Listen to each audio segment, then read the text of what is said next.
when we study this, and by the way, there's another interesting way to do this. I didn't know how to set this up like online at all during my lecture, but one way that the researchers did this, if you remember, was listening to stand-up comedians. And what they would do was they would stop it right before the comedian was going to tell a joke and have people in the audience try to guess what it was, and then, of course, rating the joke. Did you guess it? So what they found was, when they tested this is, and this may surprise you, it may not, when people guessed or came closer to actually guessing the punchline, they actually rated those jokes as funnier than the ones that completely came out of left field and surprised them. They still laughed at those. They still thought those were funny.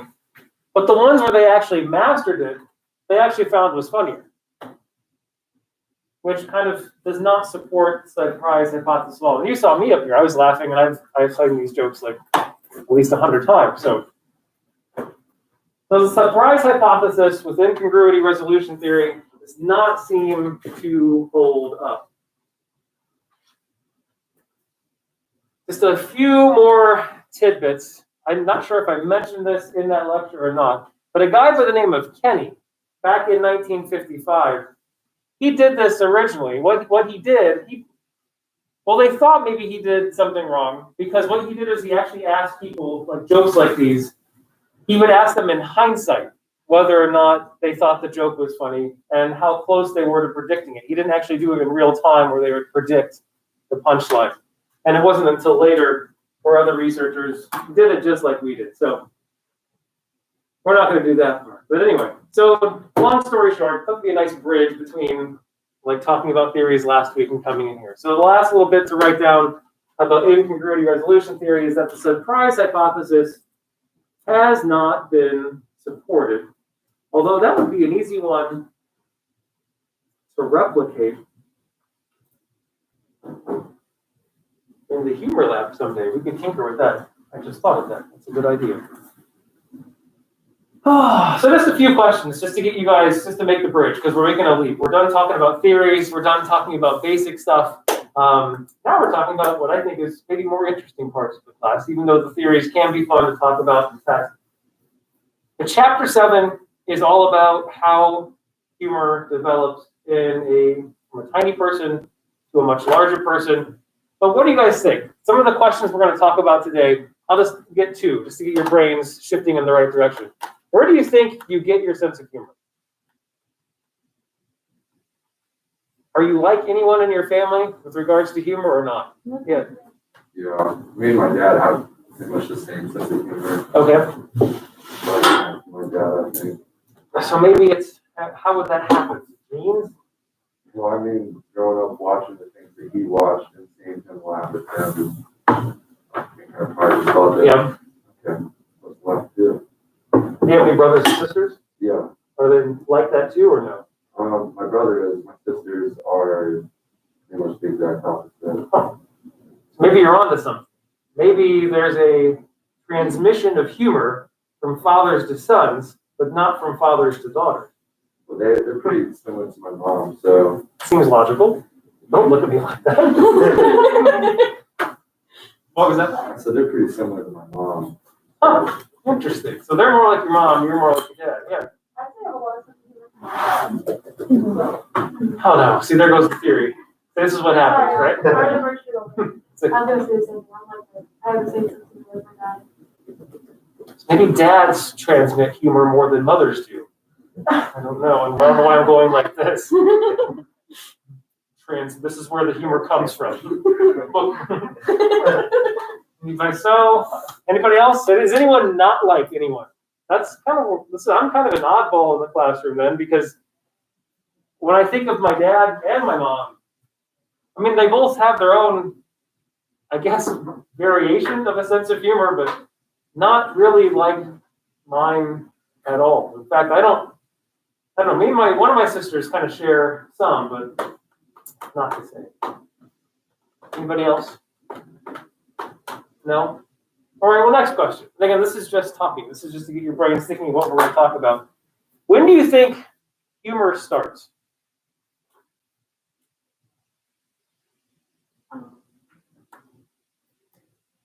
Do infants come out with a sense of humor, or does it take some time to develop? And if it does, win. This is actually a debate in the humor. I know it's a nerdy debate, but it's in the humor field.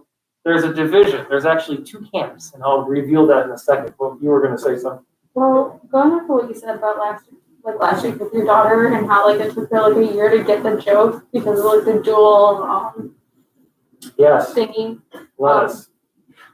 What? Lettuce. Yeah. I get it. She was so. Oh my gosh. So obviously you need like some form of like mental like capacity and processing Okay. to be able to understand the joke.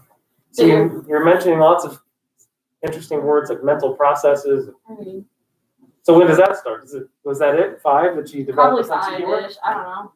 5-ish. All right. So that's one answer. Anybody else? I feel like super early.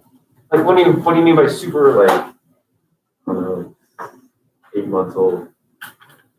8 months. Yeah, like haven't you seen babies laugh? I have seen. Yes. No, my children. Mother, I have pooped again. Not until age 5.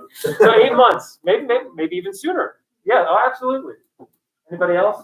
We have 2 conflicting answers. You guys are almost like symbolic of what's argued in the humor. I don't know what to call it. The humor camps. There's a division here. Well, you're in the range. But we'll get there. But I might as well show you this now. Just tell me what you think. Are these babies just laughing? Or is this something that you could call humor? And if it is, why could this be humor or why not?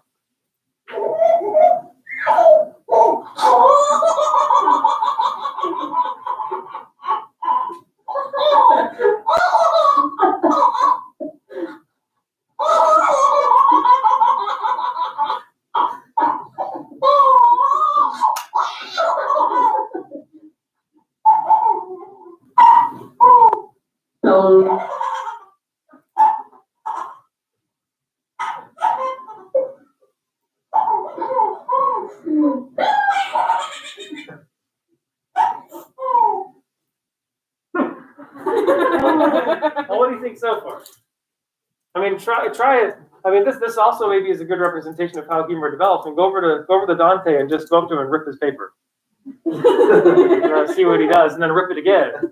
Why aren't you laughing? And then, or just go, no. Yeah, that's what all the moms do in the background. You can't see her, but that's what she's doing. Just no. Yeah. Are they all laughing because they think it's funny or because it's like they want you to do something? I don't know. Why are they laughing? Is it really humor, or are they just reacting to something? Like they cry to get other things, get your attention and stuff. So just laughing just to. Yeah, like Well, you're not wrong. Some people believe that profoundly and will go into their grave with it, just like Bruner. Whatever's going on with superiority theory. You were gonna. Yeah, that kind of just, I don't know. Now I don't know. Right? I mean, because remember, laughter is not the same as humor. We laugh at all sorts of things.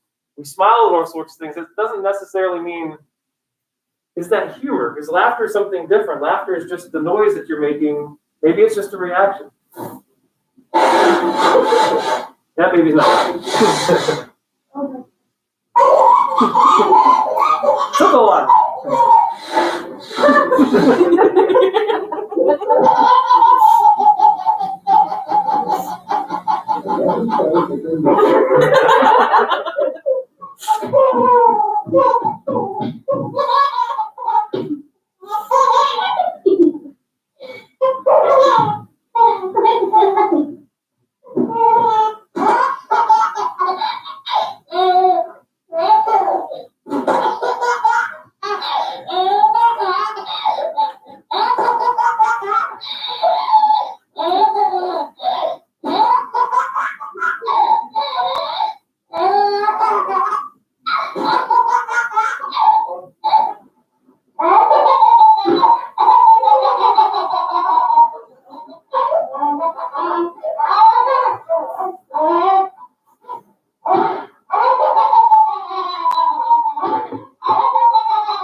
You guys crack me up. That's all. It's like a study also in habituation. Like at first when I show you babies laughing, you guys like, oh my God! And then like after like 3 more clips, you're like, geez. All right, Dr. Meyer, enough babies laughing. So some basics, and then we'll get to work here. So the development of humor. This is one of my favorite areas to talk about. So we'll kind of be hovering here this week, and then we'll wrap things up on Thursday. So if you're planning ahead, this will be the last chapter that will be included in that first exam. We're not going to go any further than this. So we've had a couple chapters on theories. The first chapter is just the general stuff, and then chapters 2 and 3, and now 7. So if you actually plan on reading the book at some point, the first 3 chapters, and then chapter 7 as well. So there's also, I would encourage you to read it. There's also a supplemental reading from a textbook on the development of children's humor. It's called Chapter 5, Children's Humor. All the things we're going to talk about today are in there, just presented in a slightly different way. But I think it'll make it hit home a little bit better. So, all right, so humor development. Some of these you might have written down at some point in week 1, but now you're writing it down again. So number 1, we all have a sense of humor. We know that. But there's 4 key ways that people, by the time they're your age, 4 key ways that people's sense of humor have diverged from one another. Maybe you're more like your dad. Maybe you're more like your mom. But we all become unique in some way with our humor. And the first way is the types of humor that we comprehend, simply understand. We all know someone who just doesn't get our sense of humor. That doesn't mean they don't understand what you're watching. They just don't find it. They don't understand why. Why can you find that humorous? In fact, it makes me angry that you find that humorous. It's just simply not funny. So comprehension. The second is production. How easily can you, this is what we mean by this, how easily can you produce humorous material? Some people have a knack for it. The third would be appreciation. So this is different than comprehension, just simply what do you like? We certainly all vary there.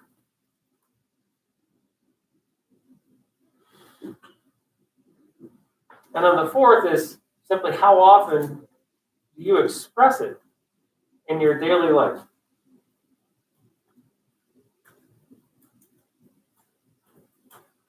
You could probably come up with more. But those are 4 main ones anyway. So this is probably commonsensical. As we go throughout this course, we'll talk about the overlaps between, remember way back in week 1, we showed you all the different branches of psychology and how humor fits into them. Well, of course, there's a branch of psychology simply known as developmental psychology that studies all the different developmental tracks of every possible characteristic that makes us human. Although curiously, and this also goes back to our paradox in academia, I've taught child development for years. My master's is in early childhood development. That's what it is. And not once in any textbook that I ever wrote, sorry, I haven't gone that far, but literally none of them is humor ever mentioned in any of the textbooks at all. It's just not there. So again, just another little example of our paradox. However, to resolve this, and why there's a field in the field of humor research of developmental psychology of humor, is because people have taken some classic concepts from early childhood development, some of which we'll go over today, and they've taken what we observe in humor, and they found sort of the crossroads of those. So if you've taken Psych 110, some names are going to sound familiar today. We're not going to talk about Freud, although he might have sounded familiar last week, but people like Jean Piaget. That's kind of where we're going to start. He might sound familiar to you. A guy by the name of Lev Vygotsky. Anyone know who that is? Heard that name from Psych 110? So we're going to talk about some classic people in the field of developmental psychology. In fact, that's where we're going to start. Might make not any sense to you right now.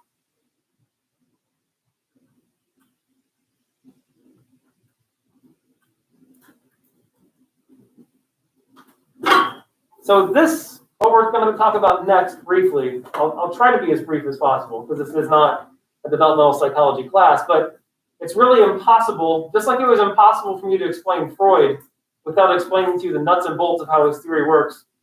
It's impossible to see the crossroads of humor development until you know the basics of cognitive development in human beings. So we're going to start with Piaget's theory of cognitive development. This has influenced what humor researchers have done big time. So this would be, I guess, the groundwork, the foundation. This is the stuff that we know about kids and how they develop cognitively. And then after this, we can sort of take the humor stuff and overlap it, and you'll see, I think, how seamlessly it fits. Jean Piaget did not talk about humor, by the way. This isn't a concept in childhood that he talked about. Jean Piaget's theory is about how your thinking develops. So remember the word cognition means thinking. So we're not necessarily talking about humor before. In other words, Jean Piaget was fascinated with, we all understand that a 12-year-old sees the world differently than a 6-year-old who sees the world differently than a 3-year-old. Why? And is there some type of path that humans take? Are there stages they go through? That's what he was interested in. And Piaget's theory is all about schema building. Remember schemas? Well, we've already touched on this.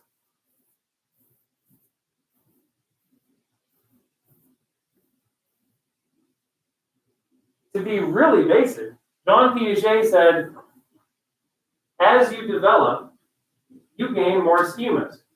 These schemas get more complex. And as they get more complex, your thinking unfolds through 4 different distinct stages.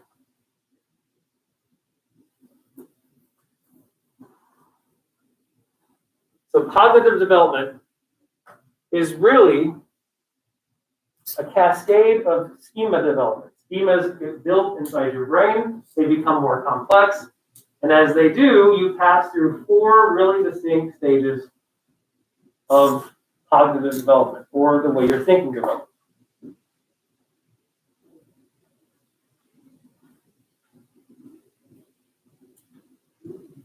And these 2 fundamental concepts are important. There's a payoff here, trust me. In about 20, 25 minutes, you'll say, oh, I get it. So if this is review for you from like Psych 110, I just realized I wrote the word ask, which also makes me laugh. That's not what it stands for. Right now, you're doing this. 1-year-olds do this. 5-year-olds do this. From Piaget's perspective, a human being is constantly doing 2 things as information comes into them. Right now, you have information coming at you from me. I'm telling you things. Some of you are writing things down. Some of you are not. That's perfectly fine. 2 processes go inside your head when you get bombarded with new information. The first is called assimilation. The second is called accommodation. And it's these 2 processes of how schemas grow and develop inside your head. Well, by the way, just to back it up for a second, what the heck's a schema? Just to make sure we're all on the same page. Yeah. Like a framework of knowledge. Exactly. It's like a computer file, a framework of knowledge about anything. I look at that, and I know it's a milk carton. I don't even need to think about it, because I have a schema for a milk carton. I've seen them many, many times.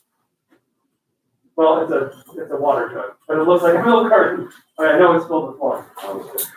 You're like looking around like, what the hell? It's also milk. It is, yeah. It is. Yeah. Converted. It's also. I know that's a laptop. All right. So in other words, you look around the room. Someone go look at the clock. You know it's a clock, right?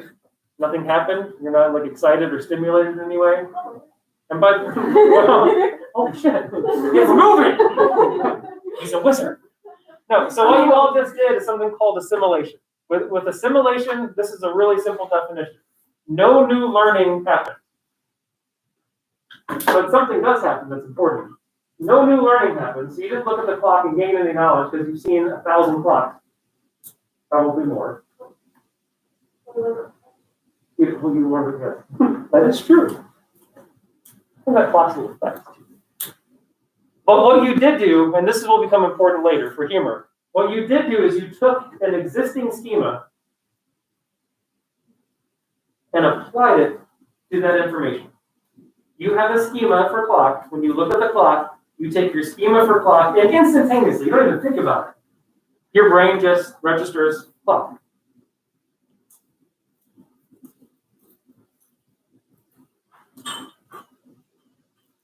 With little kids, here's, I guess this is the sad thing about getting older.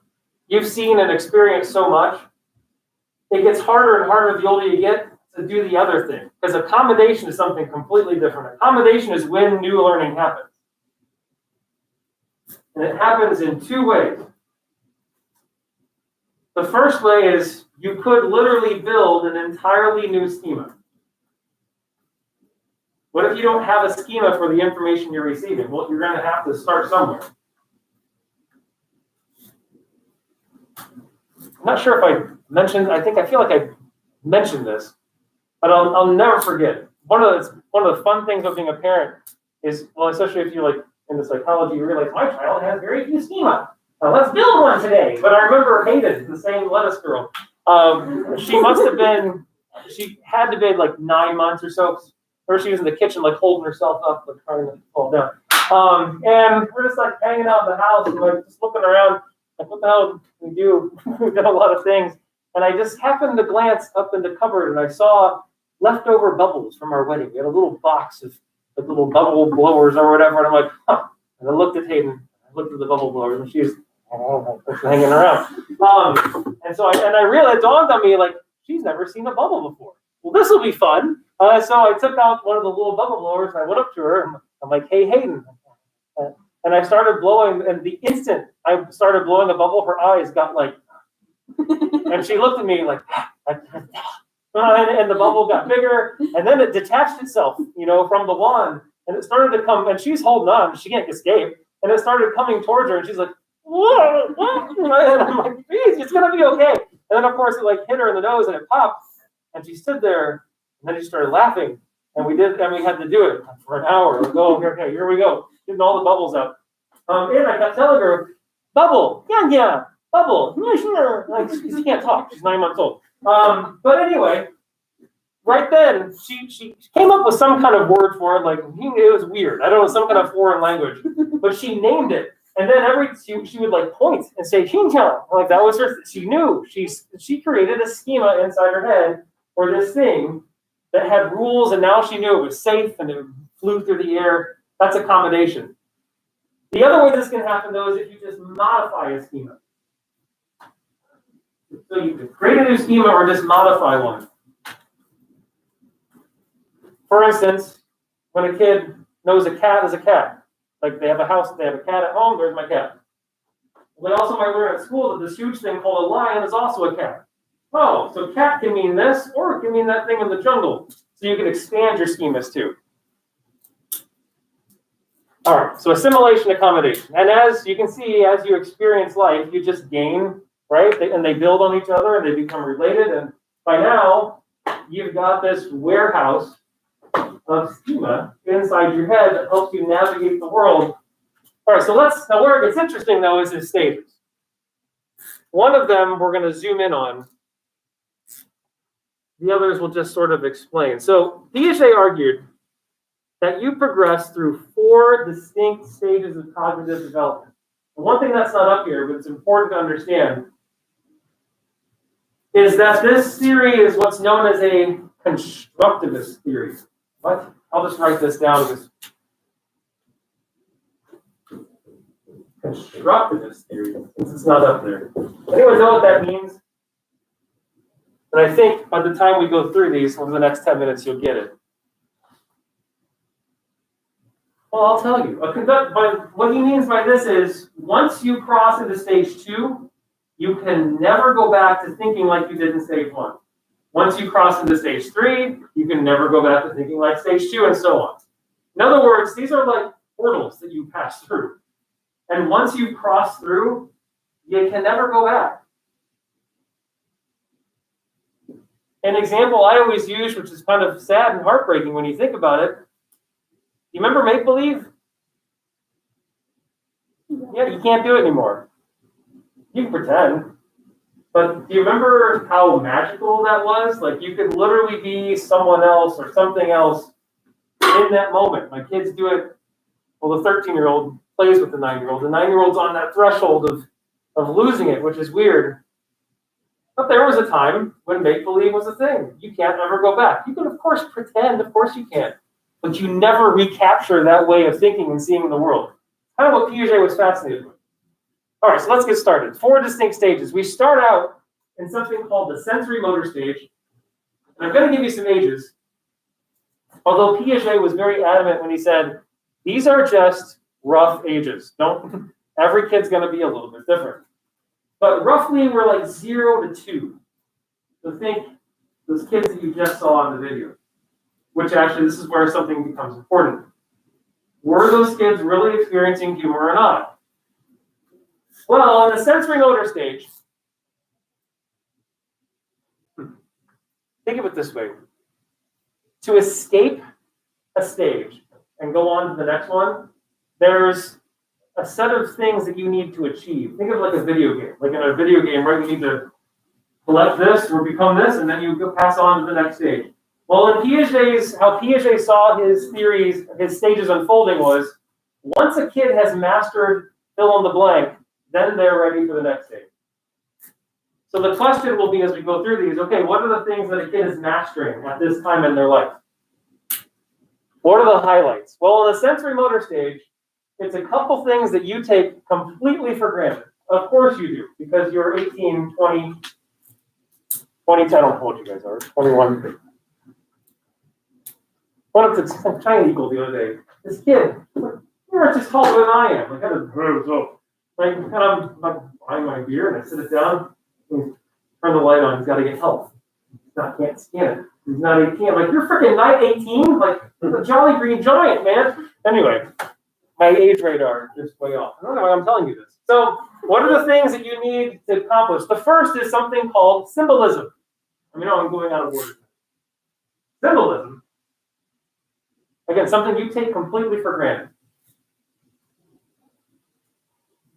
What does he mean by this?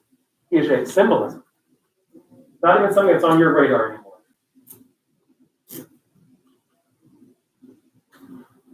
It's the ability to understand that a word has actual meaning to it. I hope you take that for granted. If you say father, you get an image of your head. You know that father means something, probably someone in your life.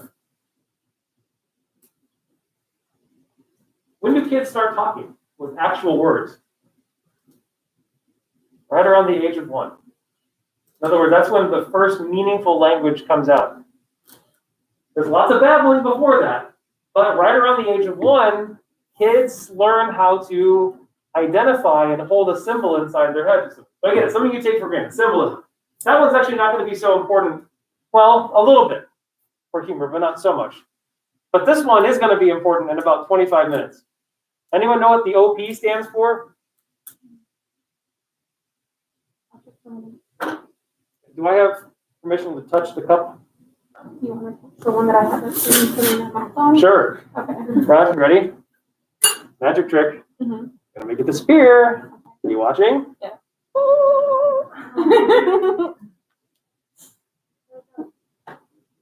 Where's it at? Oh, of course it is. You know that because you have object permanence. Again, something you take completely for granted. Object permanence is something so basic you can't go back to not understanding this. It's the understanding that something still exists when you can't see it. Babies don't get this. Well, they do eventually.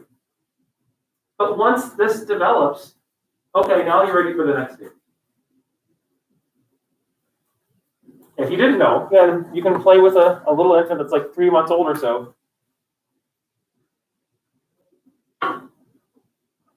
By the way, this is why, and I know this is like a debate in pediatrics or child development or whatever it is, the debate of whether or not, well, maybe you've heard people talk about this. There's books written about it. The baby's crying in their crib. As a parent, should you go to them every time or let them cry it out? You want to let them cry it out? Well, if Why? it's like because then they're gonna know that if you come every time, and when they want something, That's true. you just cry, and then you'll get whatever you want. That's one theory. You know what the consensus is? You're right, but only after about 6 or 9 months. Because for the first 6 months of life, when you're not there, they don't know if you still exist or not. When you leave the room, you're gone. And they have no clue who's there, who's coming. They don't even have the concept that you're in another room somewhere and might come back. They do develop that, and you'll trust me, you talk to parents who have had, well, I guess one kid could do it, but right around 6 to 9 months, parents start to notice a difference in their child's cries from the crib. And it sounds like, I'm just crying to get you to come in here, versus the shrieks of terror that they heard from 2 or 3 or 4 months. So the recommendation is, yeah, you should, for those first, I know it's going to suck, but for those first 6 months, you should probably get up and get in there and reassure them, because they don't even have the concept that you exist. Something leaves the room, they can't see it. It's just, it doesn't exist anymore. So isn't that weird to think about? It is, but there you go. So moving on though. We do accomplish these things. Congratulations. You do understand object permanence. You do understand symbolism. And then you're ready for what, for me, is the most fun stage to talk about. And this is the one we're going to zero in on. And that is the pre-operational stage of child development. And this is where lots of fun with humor comes.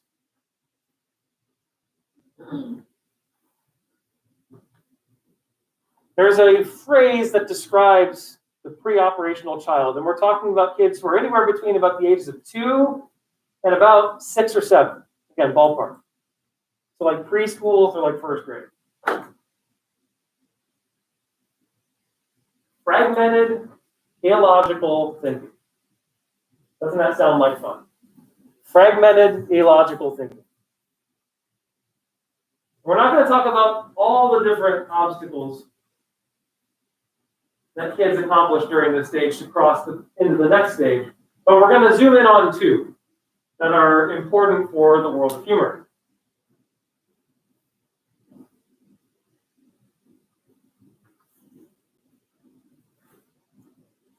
Before I define that for you, some of you got to know what this means. That's not that one. Here we go. When you look at these 2 glasses, do you think that Full screen is unavailable. I'll just go to the other one then. Here we go. Nope. That one was a little bit clear, but if they're not going to let me do. Here when we you go. look at these 2 glasses, do you think that they have the same amount of juice? What do you think, class? You can play along. I know it's a little blurry, which is why I preferred the other one, but if I can't enlarge it, that's fine. So she's got 2 glasses of blue water in front of her. Are they the same? Okay. This woman's going to do a magic trick in front of this girl's eyes. Let's see if anyone here gets fooled. Think they're the same? Okay.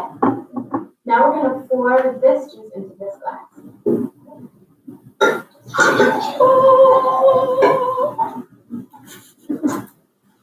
Oh, look at her eyes, too. Jeez.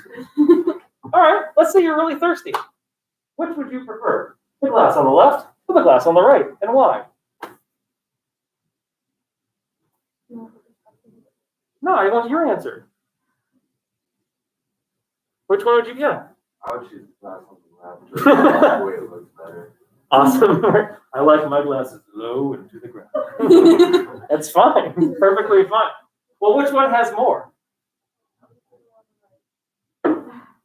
Clearly, the one on the right has more. And why does it have more? Right? Now, do you think that this glass has more juice this glass has more juice, or do you think that they have the same amount? That one. This one has more, and why do you think that this one has more? Because that is taller. What an idiot. Okay. Now watch this genius go to work. Oh, are we taking a potty break? I was going to, but I want to see this. I mean, we can wait for you. All right. Does this row have more quarters? Does this row have more quarters, or do they have the same? All right, geniuses. What do you think? Are you sure? Probably. I think so.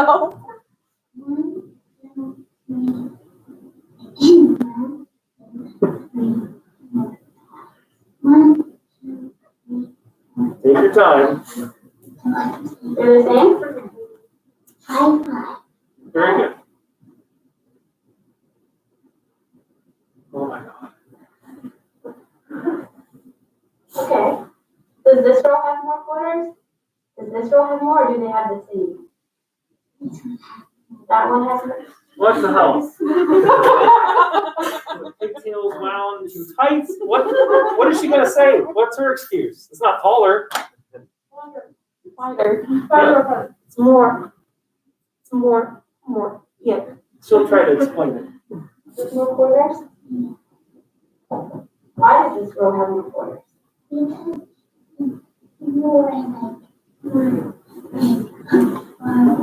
This far is more far away. That makes no sense. More far away.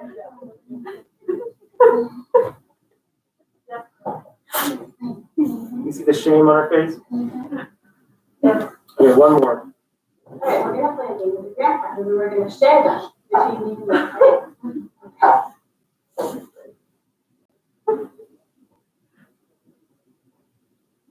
You think that we shared those fairly? No, why not?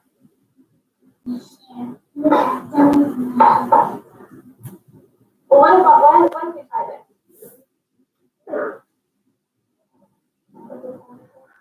Now is it fair? Yeah, why is it? Because I'm a dum-dum head. What's going on inside? What is happening here? What doesn't this girl have a grasp on? This is why Piaget said this is fragmented. This doesn't make any sense. Yeah. Conservation. Again, something you take entirely for granted is a concept. You really can't go to the bathroom. It's a concept called conservation. We are recording, so you can always pick up. Just listen for the words bathroom break. I'll stop picking on it now. So, what does conservation mean? Does anyone know what how would you define what this girl doesn't get? Because it seems so simplistic. Yeah. Would it be like understanding just because like there's more like Now you sound like sorry. conservation is Because like it's when there's like more the- space in between like the quarters, but like they're the same. Like Okay. there's the same amount. Like understanding they're the same amount, but even though there's more space. you got it. So here's the definition to write down. Sorry. Show me through interpretive dance. So the mass or the amount of something does not change simply because the appearance of something is manipulated. If I have a ball of Play-Doh and then roll it out into a long little wiener, that doesn't mean there's magically more Play-Doh. You guys are sick. Maybe you have to say weird. Well, what else was it? Sausage?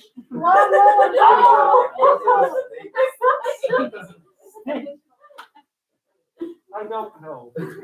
Matt. It's been a long year. But if you did that with a little kid, they would say, it did, it got bigger, and why? They would say the same reason. So conservation. It's the simple understanding that the mass or amount of something doesn't change just because the appearance does. So that's one path we need to cross. Oh, the next one. See if you can pick up on what this boy does. We're done with her. Can you tell me what you see when you look at that from where you're sitting? What are some of the things that you see? A cat, A cat. and a tree, and a ball. Okay, now we're gonna do the same thing. Can you tell me what you see when you look at it from that stool? An owl. An owl. What's Him. that? A goat. A goat. So far, so good, right? The kids just innocently explained, I love him. But so far, so easy. Just tell me what you see. So now she's gonna make it a little more difficult. Okay, is there anything else you see? And what is that? A tree. A tree. Another Another little tree. Can you tell me what I see when I look at this from where I'm sitting right here? owl. Okay.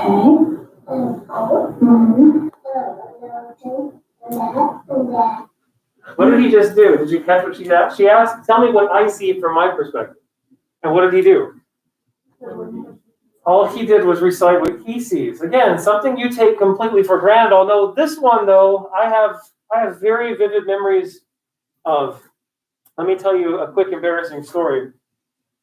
So, I love, this is, by the way, this is the reason I fell in love with it was so enticing, with developmental psychology, because I sat in classes like this and I would learn about these topics that sound just boring because they're glossary terms, we're writing down definitions. But I remember sitting there and I remember stories from my childhood. Oh my God, I remember this and the shame that I felt. So let me describe it this way. Imagine, now you're going to have to go in the Wayback Machine. This is even hard for me to imagine, actually, at this point. But there was a time when, I don't know, how many of you watch or like shows, like series, like, right? Just any series that you like. Of course, we all binge something on. What if Netflix only released every other episode and you never saw the ones in between? Wouldn't that be fun? No. No, it'd be horrible. Well, when I was a little child, there was no such thing as Netflix or streaming, obviously, or anything like that. In fact, we were so fun in my house, we didn't even have a VCR, but that's a whole other story. But anyway, my favorite show at one point in my life was called The Incredible Hulk. I'm sure you've heard of The Incredible Hulk, but this is the old school, like, Bill Bixby. Say that 3 times. But anyway, so it was a television show. It was amazing. If you were like a 5-year-old, 4-year-old boy, this was everything. My sisters, bless their hearts, 2 older sisters' favorite show was something called Little House on the Frickin' Prairie. You remember this? Have you heard of this show? Yeah. Yes, it's as exciting as it sounds. It's literally about a family that lives in a little house in a prairie and all the fun adventures that they have, running in fields and that sort of thing. But anyway, the nightmare scenario was this, though. Both of these shows were on different networks at the exact same time on the exact same day. Oh no. So what do my parents do? They come up with the wonderful decision that one week, Evan gets to watch his show. The next week, Kristen and Lisa get to watch their show. Problem solved, right? No, because exactly what you're thinking, there's no way to go back. There's no way to look these things up. Why is The Incredible Hulk doing this week? I missed something really big. So what I did at one point, and this is a rough drawing. This is what my childhood living room sort of looked like.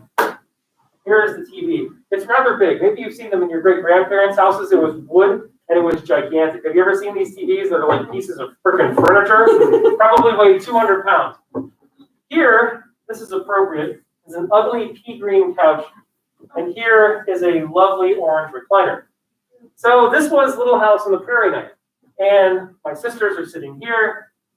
One of them, a little Kevin, is sitting here, miserable, watching Little House on the Prairie. Here, if I don't meet, our respective lines of vision. We're all sitting there in the living room watching television. I do not know, and I am not exaggerating at all, and this is the memory that popped in my head when I was learning about the pre-operational period. I have this distinct, stupid memory of me getting up, and I don't know what possessed me to do this. All I do, it was egocentrism. I got up, and I hopped down to maybe about right here or so, okay? ha, Kevin has a plan. I'm going to ruin my sister's evening. I sat in front of the TV, like right about there. And I had a little pillow and I started going like this. And I would take it away. And I would take it away. And I kept doing this. What was going on in my mind? In my head, I was stopping them from watching their TV show periodically by moving the pillow in front of my face. My sisters, meanwhile, were on the couch looking at their brother, wondering if he's on acid or heroin. What in the living hell is our little brother doing on the floor with this pillow for 5 straight minutes? Literally, my oldest, the older one, finally got up and she came right into my face and she said, "Listen, you little jerk, we can see the TV just fine from where we're sitting," because I think she picked up on what was going on. And I sat there and I looked at the couch and I looked at the TV and like I felt it, like I got the shame and the guilt of understanding, like, oh my God, of course they can see that. Have you ever played hide and seek with a little kid, Yeah. like a 2 or 3 year old? What do? They're terrible at it. They'll hide behind curtains with their feet sticking out. They'll like just cover themselves with a blanket. Like, oh, I'm fine. Because they believe if they can't see something, you can't either. And that's exactly what egocentrism is. So I just spent 10 minutes longer than I had to explaining this very simple concept. Egocentrism. So I think you get it. These are all things you take for granted that you can't go back to thinking. But kids in the pre-operational stage are consumed by egocentrism. And it literally means the inability to understand that other people have a different literal perspective than you are. Not just like, oh, I understand you believe a different religion than I do. No, it literally, you see the world through your eyes, and you think that everyone else does too.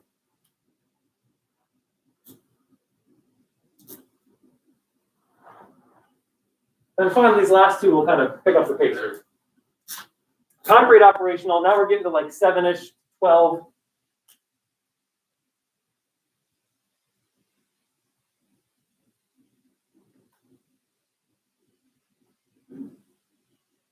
Concrete operational individuals, call them that.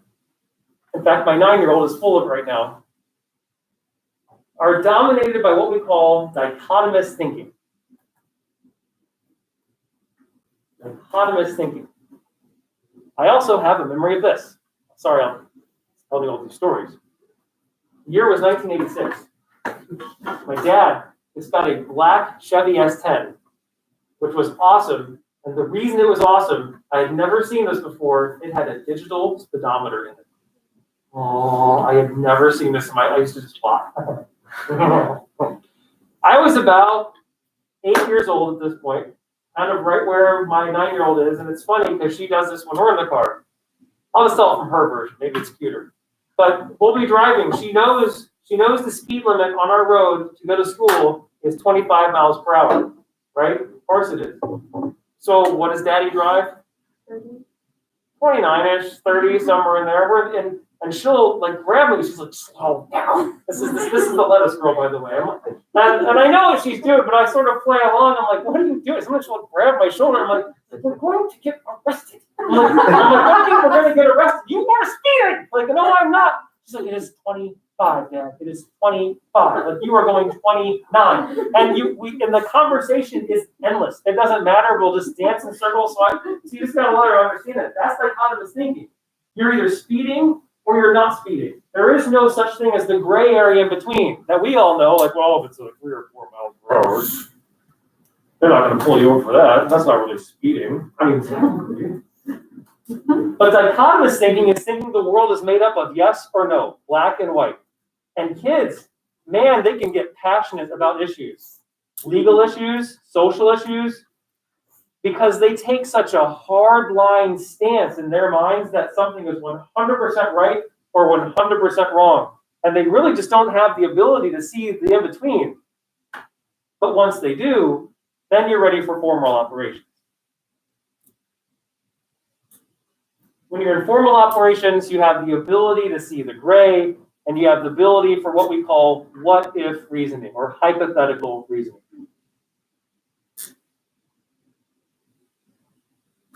In other words, you don't need to see something. I mean, that's kind of what Piaget meant by concrete operations is you can see it, touch it, feel it, it's real, it's concrete, it's right there.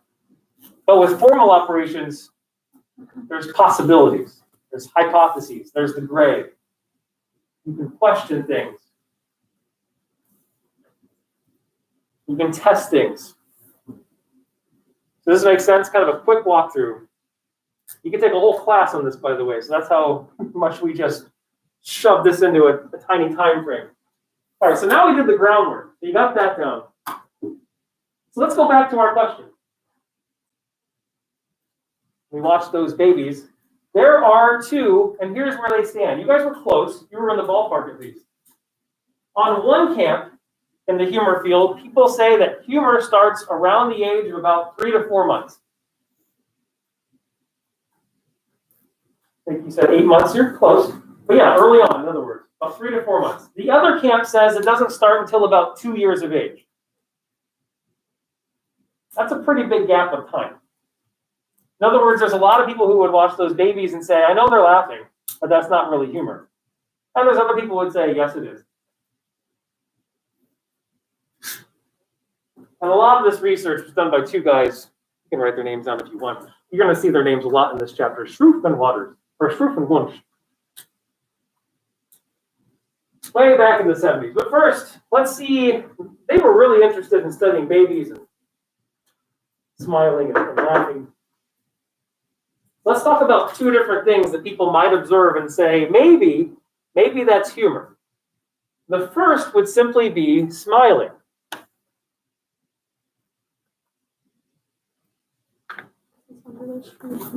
Yes, this is all their stuff.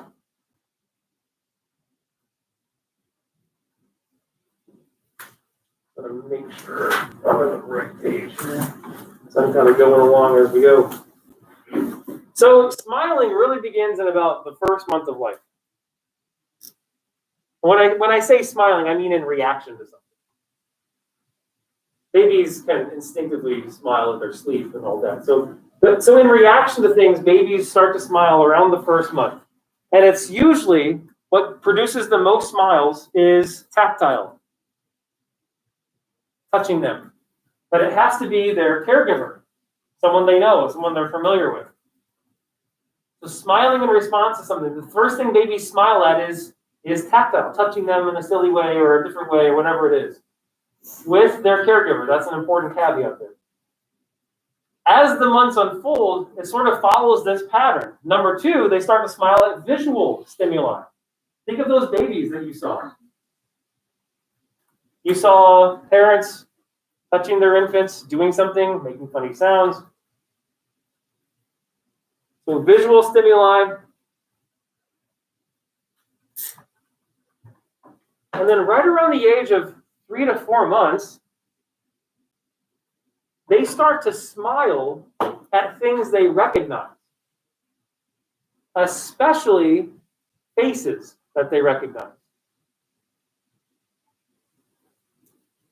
or objects that they recognize too, like a familiar ball, familiar pillow, familiar toy, familiar pet. What this tells us, if a baby is familiar with something and is reacting to it, that tells us something very important. That baby has created a schema of this thing because they're recognizing it. You can't recognize something unless you have a schema of it.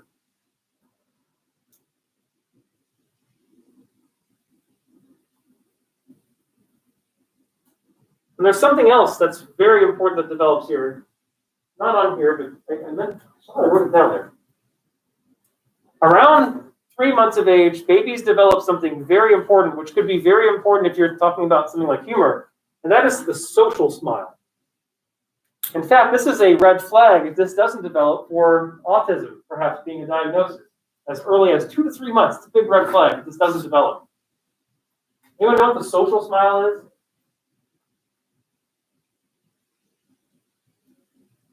Yeah. You're smiling because you see other people around you smiling. Exactly. With a caregiver, if you smile at them, they'll smile back. And in fact, they'll smile at you to try to get you to smile back. It's one of the first social interactions that babies really show of like communication back and forth to you, other than just crying and trying to get what they want. The social smile, it's really important. In fact, just to be quiet for a little bit, this is just interesting. This isn't necessarily like laugh out loud hilarious, but 4-month-old Timothy and his mom, Kimberly the mom, they look like they're just doing what moms and babies do. So what I'm trying to do is get the attention back to this camera. But with support from the National Science Foundation, psychology professor Daniel Messinger and his colleagues at the University of Miami are watching closely to learn more about healthy child development, analyzing a baby's every smile, coo, and eye movement. We believe that through interacting, babies learn early social rules, when to take turns for their vocalization, when to smile at the same time. This experiment, mom and baby play, then mom stops. We want to see what the baby does, how the baby either chooses to try to re-engage the mom or maybe uses that time to look away and disengage. And then they'll start playing again. They precisely measure both the mom's and the baby's facial expressions. The key for us is to use those measurements that understand how interaction occurs. And so what's happening here is the mom is smiling more than the baby. And it's right there. Messinger says being comfortable looking away for mom is one sign of healthy development. As they move towards 6 months of age, will become increasingly interested in looking at things that are not with them. Moms love the research with their baby scientists. It's really cool to be able to be involved in something like this and know that he was able to contribute to science. I think the neatest part of this all is using developing technology to understand what mothers and babies already understand, which is each other and how to respond to one another. Messinger and his team also work with babies at high risk for autism, those with a sibling already diagnosed. So finding children who are at risk or beginning to show behaviors that might be indicative of the development of symptoms allows us to refer those kids to appropriate intervention earlier. From the mouths of babes, insights to put kids on track for a healthy future. not necessarily funny or even about humor, but kind of cool to show you how they actually research this stuff. So, all right, so smiling, that's one thing, but smiling doesn't necessarily indicate humor. It could, but what about laughter? So laughter, right, we're usually thinking about laughter as a reaction to a humorous experience in our head, at least as adults. How does laughing unfold? Well, laughing starts to appear right around the age of 15 weeks. Yeah, this is laughter in response to something, not spontaneous laughter. So just like with a smile, laughter in response to something in the environment starts to emerge around 15 weeks of age. But it happens in a very specific context, and that's what this stands for, which makes no sense. In Indiana with a personal computer. Of course not. In infancy, the primary caregiver or someone, whoever the baby's forming some kind of emotional attachment with, needs to be close by. So 15 weeks. We start off laughing at, think of those babies that you saw in the beginning. So the tactile, the first thing we laugh at is the tactile stuff, but also audio. Remember that lady walking around the background going boop, boop? So making strange noises will make the baby laugh if you're in their presence. Touching the baby in maybe a strange way. Okay, that sounded weird. Hello, tour. Welcome to Mount Union. I'll be rolling out my Play-Doh. Now that lasts, interestingly, up until about 6 or 7 months or so, and then that gets replaced with lots of visual and social humor.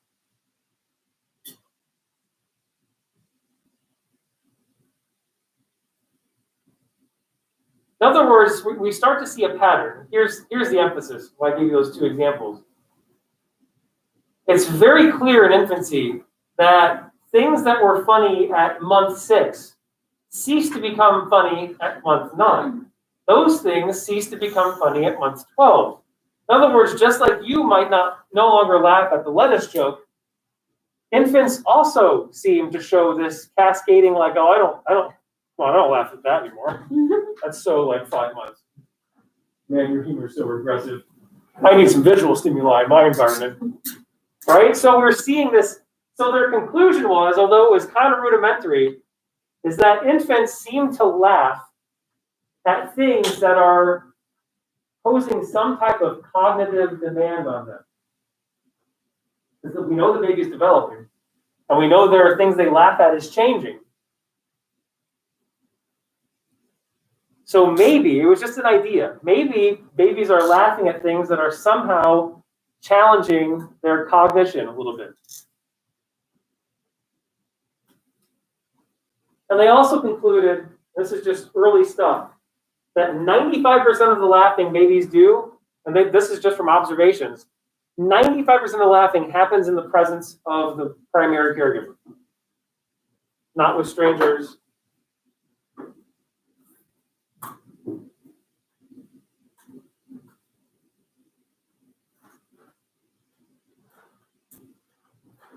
It was also very clear from their research, and you saw this in the video, the things they're laughing at are things that are out of place. If I just gave the baby a piece of paper, there's no laughter. But if I gave the baby a piece of paper and then ripped it, that's weird, isn't it? Who does that? It's unexpected. Oh, we have a word for that. Remember incongruity? That's a violation. Well, now wait a second. If we experience incongruity and laugh at it, isn't that humor? You see where these researchers are going. So what's making these babies laugh is some kind of deviation from the norm. Mom doesn't usually walk around the house going, I mean, maybe she does. Right? It's something unexpected. It's something incongruous. Every single one of those clips of those babies laughing was a parent doing something, quote unquote, odd. I don't like air quotes. It really was odd with their child. We'll come back to that negative, positive thing later on. So the key was the caregiver always has to be there. And I'll just read this to you. So they came up with the early conclusion back in the 70s that, oh, this is definitely humor. Because humor is this.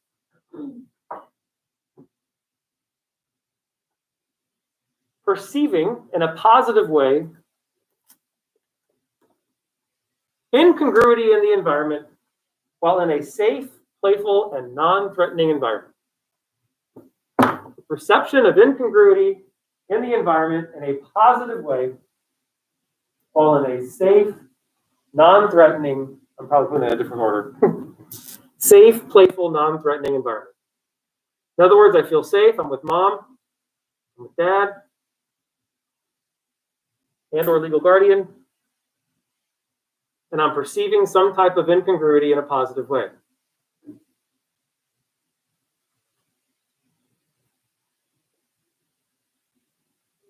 That's humor. To the people that think this is humor. What do you guys think? Is it humor? This is where I fall. I stand. Everyone over here. 4 months. Your 4-monthers are on this side of the room. Yeah, this has always been enough for me. And then especially when I had kids, I mean, of course, it's my kids. Maybe I'm biased, but yeah, for me, that's all you need, because we still laugh at that as adults. Like something incongruous happens, we're in the right mindset. We don't feel threatened, right? This actually sounds like benign violation theory, doesn't it?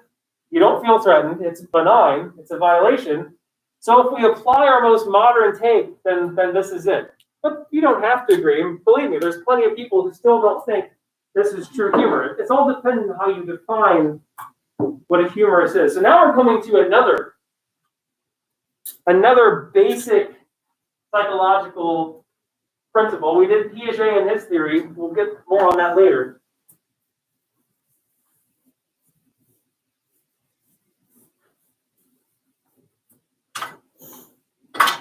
And that brings us to somebody else in the world of cognitive development, the A guy by the name of Lev Vygotsky. He's from Russia. People are still translating his work into English, even though it was done in the early 1900s, because he was banished. The Communist Party did not see, they saw his research as being too Western and didn't want people educated, I guess, on child development in communist Russia. Fun little side note, he was also pen pals with Jean Piaget. They talked to each other quite a bit. So Lev Vygotsky, he has a quote. I'd like you to know this quote because it kind of encompasses the way he saw the world. He liked Piaget's stuff, by the way. In fact, he agreed. John, you were correct. The way cognition develops, yes, right on. But you're missing something, John. You're missing something deep. How can you miss it? And this is his quote. The path from object to child and child to object passes through an advanced member of society. Very succinct. The path from object to child and child to object passes through an advanced member of society. I just realized I'm going like this. Yes. Like a politician. What is that saying? What do we need to spur our cognitive development? That could be an advanced member of society. That could be a friend, that could be a peer, that could be a teacher, it could be a primary caregiver. Exactly. This cognitive development doesn't happen in a vacuum, and I think John doesn't believe that either. This was just Vygotsky's contribution to the whole field. The idea that mentors and teachers and advanced members of society are important. And he came up with, using this, a principle in the world of psychology that, how many of you went to a public school? Yeah, I guarantee it impacted you. 100%. It's already impacted my kids. Big time. Infiltrated you. Huge. The zone of proximal development. I love it. One of my favorably named, yes, that's the word now. A little scale here. 1 to 10. I'll use Kyla. Keep talking about Hayden. I have another daughter. And this will be with Daddy. Remember Kyla, before she knew how to tie shoes. So I got some runs, and then we're running shoes are sitting there by the stairs, and getting ready to go for a run. For Kyla, she sees it all the time. She's like, I help you tie your shoes.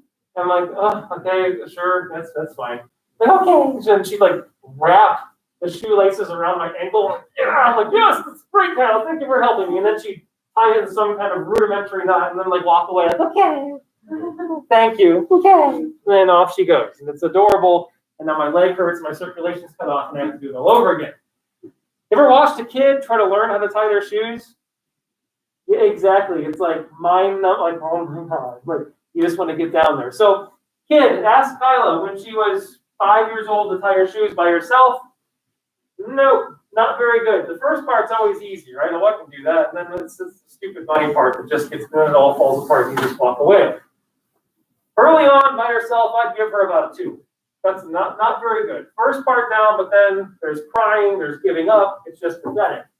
So Daddy goes in to intervene. Now with Daddy's help, it's still not perfect, right? Because it's me and her, and there's fingers everywhere, and it's probably loose and might fall off, but it's a little bit better.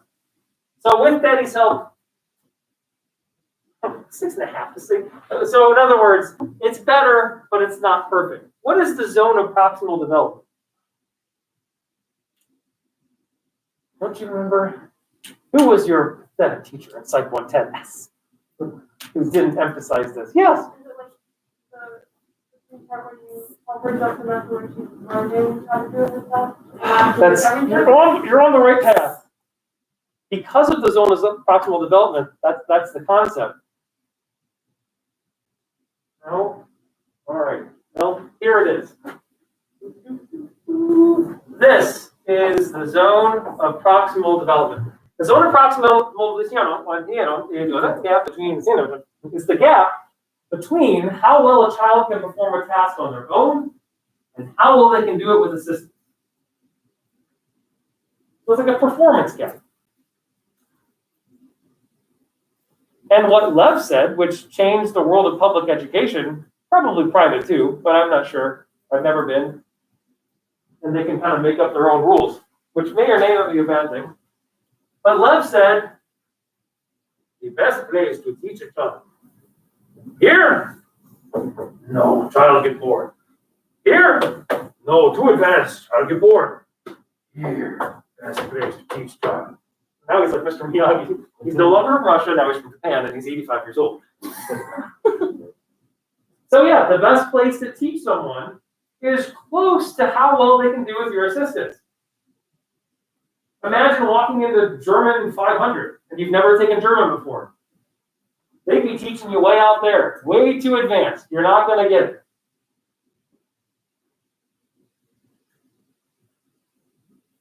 If you ever walk into a class and it's just stuff you've heard before, oh my God, there's drool. Well, that's because they're teaching you way too low. The sweet spot is those places in between. Some stuff that you know mixed in with some new stuff that you've never heard before. And then there's someone, an advanced member of society, to help explain it all if you need some help. Out of curiosity, is anyone catching on? How did this impact you? And you're all here, so you all benefited at least. Eventually. You made it. Yeah. Could it be like honors classes and advanced classes and also slower classes for people who... I like how you put slower. I've heard like they're pretty slower. Sorry. They're much slower. Yeah, so if you have time for one more story?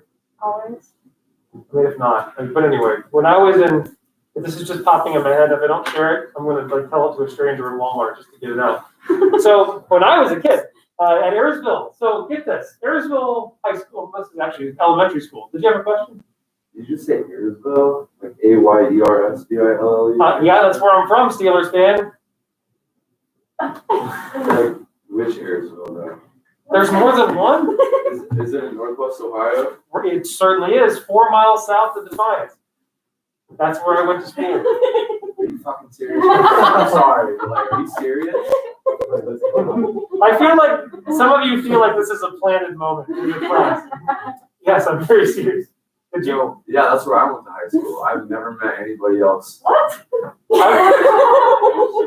I feel like we should hug or something. I know, This is weird. Because I've never said Ayersville out loud and have anyone even know what I'm talking No, about. that's why when you said it, My joke is always you need to zoom in on Google 8 times. yeah, it's nowhere. No. That's Sweet. wild. I have new respect for Steelers fans. We'll talk more later. This is profound. Anyway. I feel rejuvenated somehow. Someone knows. So the rest of you is like, get to the story, man. Well, anyway. So for those of you who don't know, Ayersville is this little blip on some radars in Northwest Ohio, equidistant from Michigan and Indiana. But anyway, it's a very small town. But my point is so small, right? My graduating class had 79. How about yours? 43. Yeah, I heard it's getting smaller. Yeah. Noah Fisher, do you know Noah? Yeah. Well, I talk to him quite frequently because I'm a fellow running nerd. But anyway, I'll stop talking to him. I want attention. Anyway, Eric, so this rinky-dink school in the middle of nowhere, no offense, we have a swimming pool. Like, is it still there? I hope it's still there. You never saw it, but when I was a kid, it had high dives. They took them out like 10, 15 years ago or so. Like people, I meet people from other states. Like Ayersville, they know of it because they've had swim meets there. Like, why does Ayersville, Ohio, have this like Olympic size? It's huge. It's not just like a tiny swimming pool. So when I was a kid, we would have swimming like twice a week. If you guys had boring gym class with dodgeball, we had that too. But then we had swimming too. But anyway, here's the point. Mr. Strata, he's not still there, is he? No way. That's so crazy. Yes, he is still there. Anyway, so Mr. Strata. So when I was a child, I'm not sure if they still do it this way, but you got to be careful in a swimming pool, right, with little kids, because this is like a lawsuit waiting to happen. Here's how the swimming pool was laid out. Man, I need a bigger whiteboard. And all of this is described as zone of proximal development. So here's how the pool was laid out. Really interesting design, a giant L. And this is the deep end. I think it's like 15, 16 feet. This is the medium end. It's probably like 5 or 6 feet. And this is the boring shallow end. That's like 3 feet. Like, you walk around. Like, you ever have neighbors that put in a pool, and then you find out it's like an above ground? Like, oh, damn it! Because all you can do is like walk around. Like, where's the excitement? Well, anyway, when I was a little kid, you can't just throw the kids in the pool. You got to figure out who's the good swimmers, who's the poor swimmers, et cetera, et cetera. And there'd be little ropes here. So we would have little swim trials, right? Just at the beginning of the year to figure out who can do what.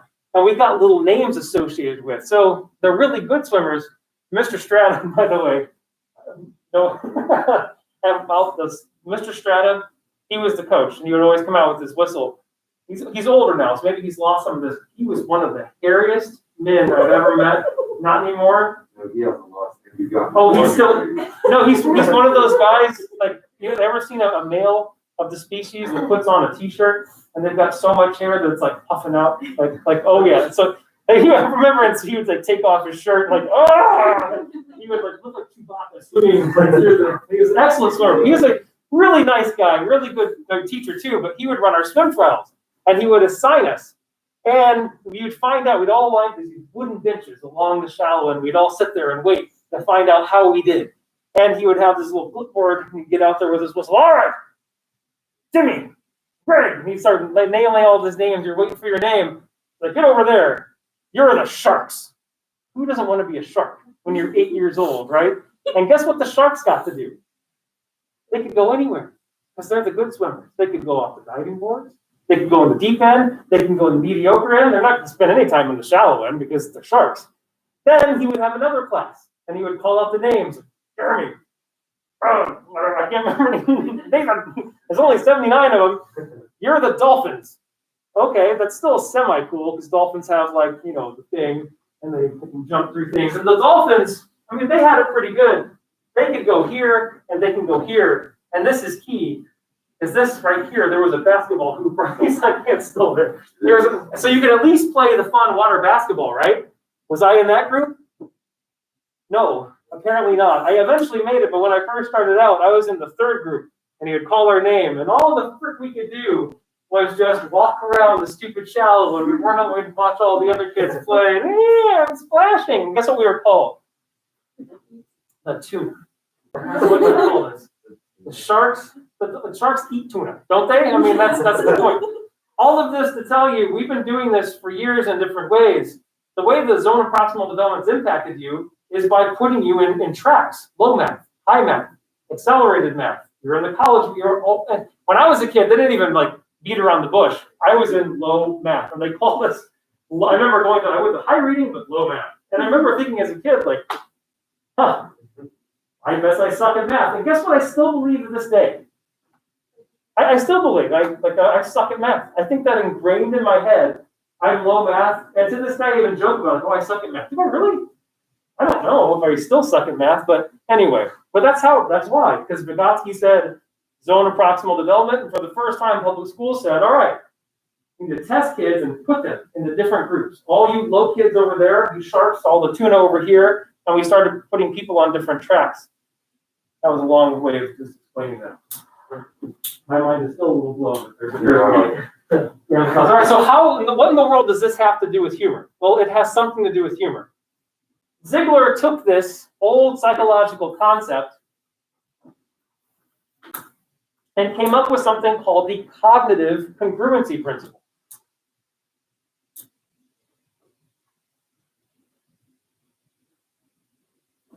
He actually looked through a lot of the research that was done by Struth and Wunsch, and later by a guy named Waters, all this stuff that they were doing on smiling and laughter, and their definition of humor. What this principle means is children will experience a great amount of humor and experiences that challenge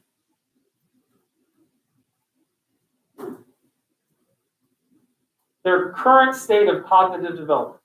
That's a mouthful. Children will find a great deal of humor in experiences that challenge their current level of cognitive development.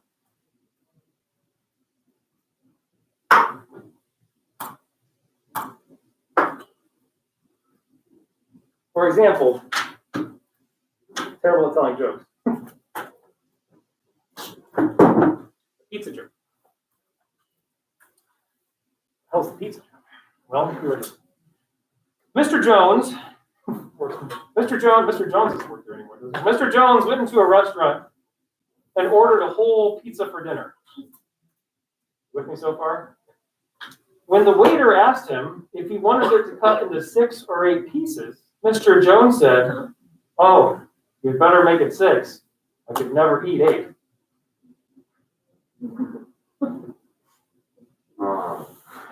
Get it? I mean, why is that funny? Like, where, I know it's, dissect it for me. Why? Same amount of pizza, whether it's 6 or 8 slices. Oh, it's the same amount of pizza, whether it's 6 or 8. What? That's a conservation joke. Guess who laughs at this the most?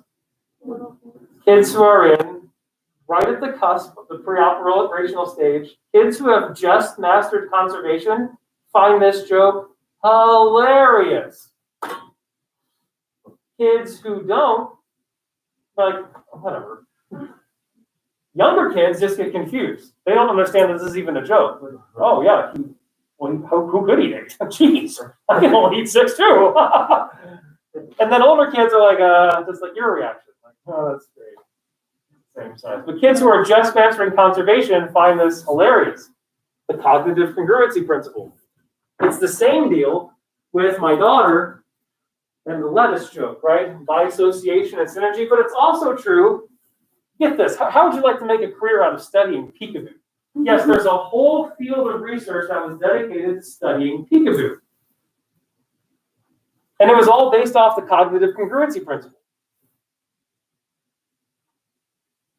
You may or may not know this.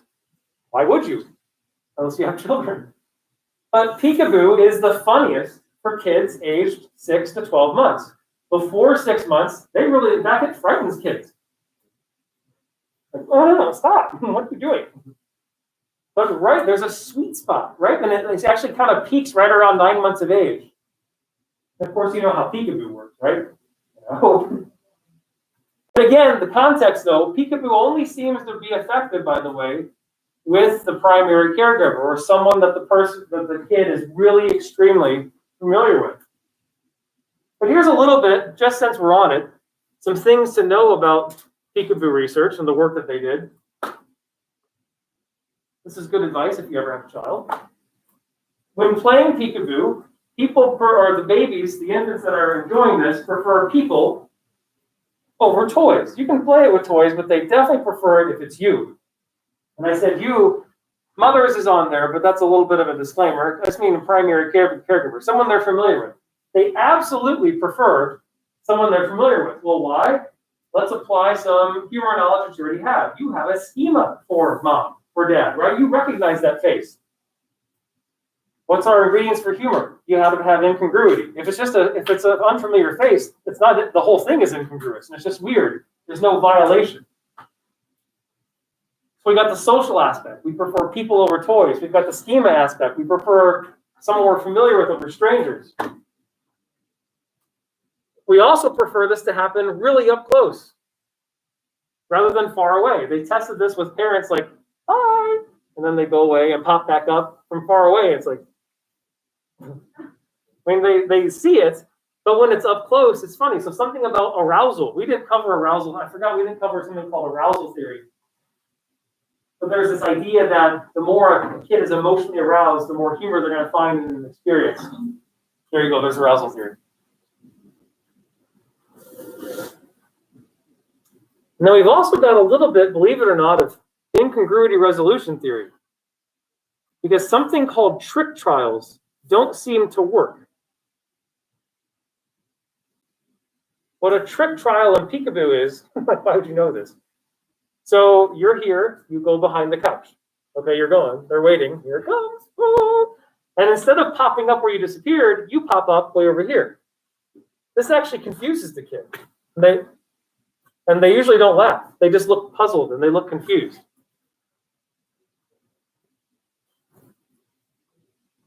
they're just at the cusp of what's developing. So what's our cognitive congruency principle? Why is peekaboo funny? So now we're going back to our Piaget stuff. Object permanence. We're in the sensory motor period. About 6 to 8 months of age is when object permanence first develops. This is why peekaboo is funny. Why would it be funny if you just go behind the couch and then reemerge? Well, because they just learned that you're still there.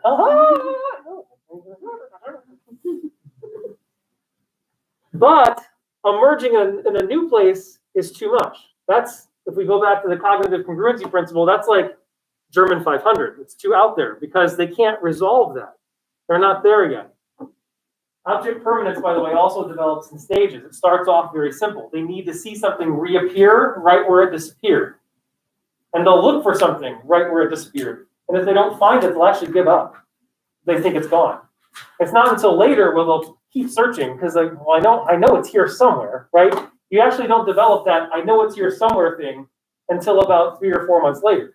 And that's when trick trials could become funny. But by that time, peekaboo's no longer funny. We've got a sweet spot. And there's all this cool research done on testing all these cognitive bands we just walked through. And, right?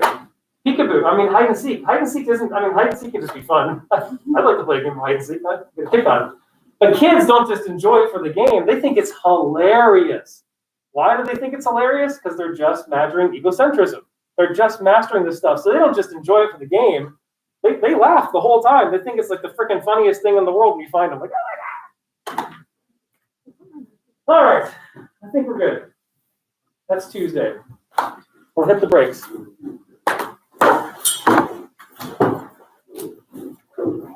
So from here, from this point, so just be on the lookout. I'll email you guys when I post it up there. An online lecture that kind of picks up from here. And again, we're kind of hovering here. So there'll be a quiz this week to review. And the goal is just to finish this chapter by next Thursday, and then we'll be ready for the exams.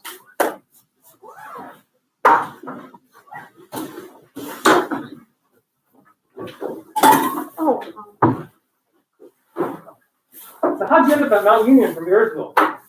You are quite literally, I think you might be the first person from Defiance. Yeah, no, I've never even heard anybody else say Marysville. So that's how did I end up here? Football. I got recruited to play, so Nice. yeah. How'd you end up here? Well, when I was in your shoes, I never heard of Mount Union. Like, that wasn't even on my radar.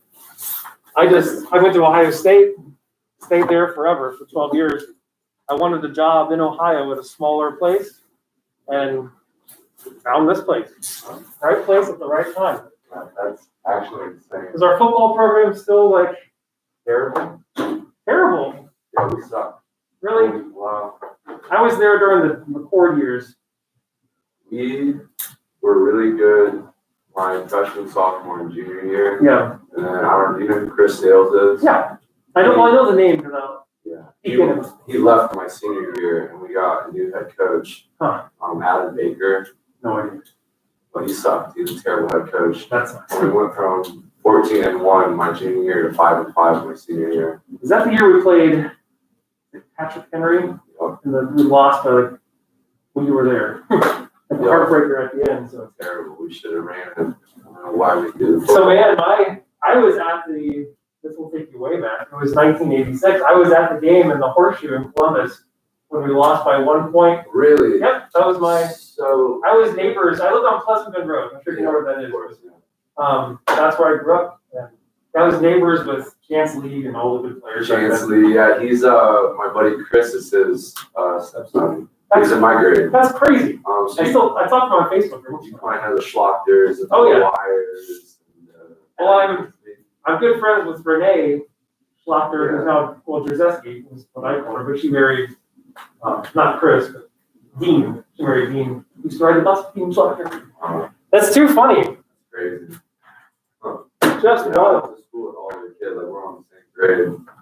That's so funny. Schlochters and Wires and stuff. I just heard some bad news, actually. Well, damn this. This is still recording. That's funny. In other words, you just heard our conversation. There you go. let's see.